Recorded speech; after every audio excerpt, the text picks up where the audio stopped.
Today we're going to focus on the tuning element that was added to Modern Warfare 2. One of the cool things about this, it allows you to tune most of the attachments, whether it's for recoil steadiness, aim down sight, sprint to fire, or something completely different like damage range, recoil smoothness, bullet velocity, and recoil steadiness. Or probably the most interesting one is to go ahead and change how close or far your optic is on your face when you actually hold the gun up. So we'll go ahead and show what our initial testing revealed. Keep it in mind that this is a small sample size. If you don't see that option available for yourself, you do have to reach the max level for the individual weapon. So now we have a firing range so we can actually see what this looks like in perspective. What I did is I just built 5 attachments out, added them to the weapon, and then we ended up getting a baseline aim down sight. It wasn't any particular build that was amazing or anything like that. I just wanted to get a baseline and then tune it for the fastest aim down sight and then the slowest. And then what we're going to see here is, this is kind of the testing. We go frame by frame and we can see that this ends up stopping on around 384 milliseconds. And this is when this background area no longer shifts. So you can see that there's a little bit of movement and then it completely stops. Even though the gun is still in motion, this is how we determine the aim down sight when the weapon is going to be accurate. We can do the same thing. That was the base set of attachments.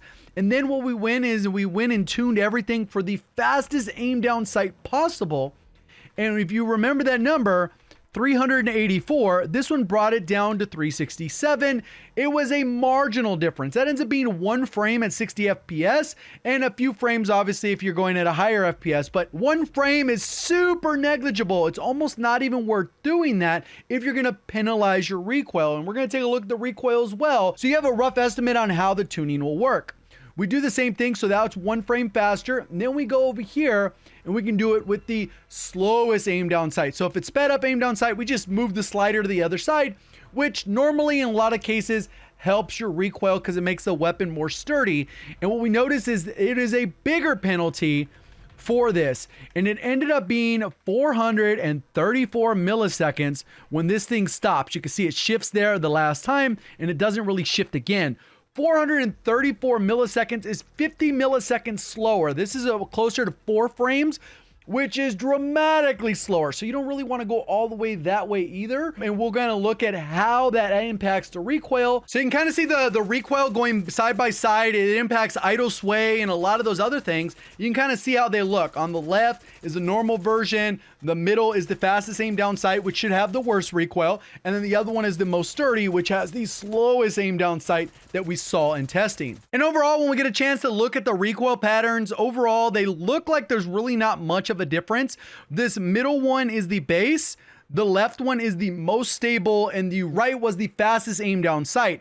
Overall, they don't look like there's a huge difference, but if you look at the one that's supposed to be most stable, that recoil pattern is probably the easiest to control because it's mostly just vertical. It doesn't have quite the little turn that these ones have, and it doesn't have quite the vertical where it goes a little bit side to side action that this one does. Overall, mostly negligible, but it's clear that the stability one is definitely helping out. But is that worth 50 milliseconds? That's going to be up to you. So that being said, even if you don't want to touch any of the other tuners, there is a pretty cool one here, which is to tune the actual optic. And I'm sure this will really depend on how high the zoom is of the optic.